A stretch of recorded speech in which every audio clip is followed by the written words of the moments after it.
recording, yes. Right, so I'm here this afternoon to interview Victoria Cornwall on the day that she publishes her 6th novel for Chocolate. So hello, Vicky. Hello. Hi, Morton. It's nice to see you. So you can probably gather we've got very different accents. I'm here in Worcestershire, but I have a Black Country accent, and Vicky's there in Cornwall with her Cornish accent. So... Yes, although it's not as broad as it could be. No, mine isn't as Black Country as it could be either. Oh, never mind. Anyway, maybe you could tell us, Vicky, a little bit about your inspiration for Daniel's Daughter. Well, when I wrote The Captain's Daughter, which was the second novel in the Cornish Tales series, I always wondered what happened to the next generation, because there's a secret in the family. So I think that's what started me off thinking about, I'd quite like to find out what happened to, the daughter and how she discovers the family secret and things like that. So that started me off. And then it was all about, well, which part of Cornwall should I set it in? And there's Cornwall was produced a lot of clay years ago. It still does, but it was one of the major clay producers. And now you can't quite see the clay peaks that used to be there, because they're starting to grow over with vegetation and become hidden in the landscape. And I wanted to bring that back to life. So I set my novel there, which is a very unusual landscape for Cornish books. There's not many Cornish books written in the clay lands. No, so I remember going to those clay piles when I was a child. Yeah, you can still see them. You can spot them, but a lot of them have sort of been sculpted down and flattened a little bit. But if you know what you're looking for, you'll realise that yes, you're not really looking at a real hill. You're looking at the spoils of clay during the production of clay. Oh, that's interesting. So all of your novels are linked then? Yes, they're all linked by family. So although they're standalone novels and you can read them in any order, because I try not to give away what happened to the other family members in each book, so then you can enjoy them and you've got closure at the end of the book. I don't like it when I read a book and I've not felt that there's closure of some sort, and that I'm forced to read the next one.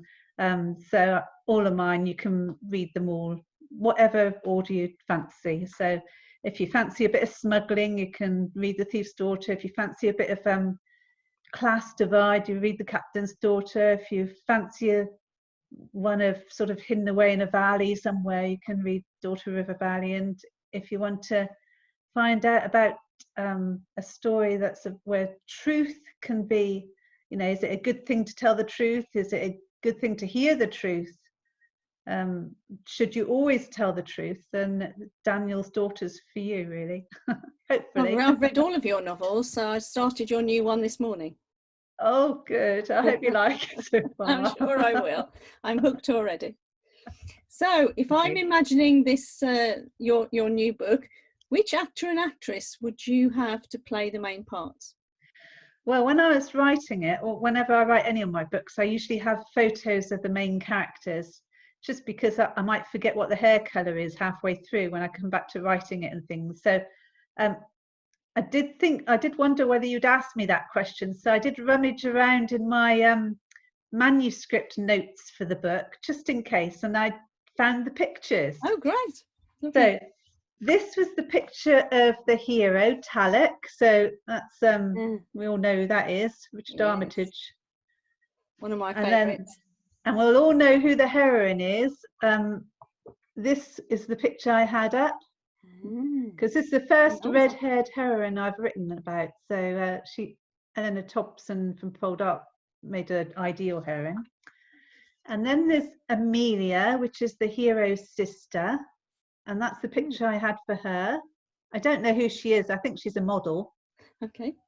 And then for one of the sub-characters, who plays a major part in all the hurdles and shenanigans that goes on, it's this character. And I know he's a famous actor, but I can't think who he is. I can't think of his name either. No.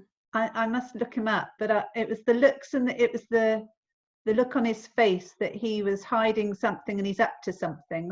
That's attracted me to this picture. So, of all the heroes in your books, which one's your favourite?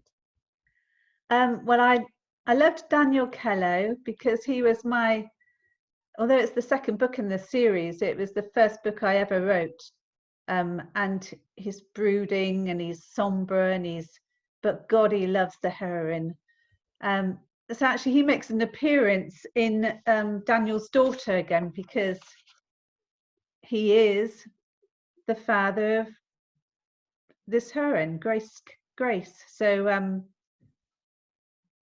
we'll find out more about that later on in the book, I suppose, if you read it, because yes, so that's all part of the secret, really. So so I did like him. So he makes a reappearance. But then I realised, as I was actually writing Tanek, who's the hero in this, they share a lot of qualities, and they're not too dissimilar. So they're both quite brooding, sombre hero characters that have great passion in their hearts. So that sounds great. That's the sort of hero I like, I think. Yeah. Well, it's been lovely chatting to you. So have you got any tips for surviving this isolation we seem to find ourselves in? Well, I know I shouldn't be saying this, but I'm quite enjoying the isolation. I've been in my garden, and I'm a hopeless gardener, and I've had to Google a lot of things, but I've pruned my hydrangeas. I'm weeding and all sorts that I don't normally get time to do. And I've started rewriting again, and I've started baking again. So I'm quite enjoying it. And you've managed to find flour? Yes. Yes, it's in little packs. Yes, I did. And I managed to find some eggs as well, so that's all right. Okay. My husband's very happy. He's eating all this cake I don't normally let him eat, so. That sounds good. Anyway, thank you, Vicky. Been lovely to speak to you. It's been lovely to see you and speak to you, Morton. And okay.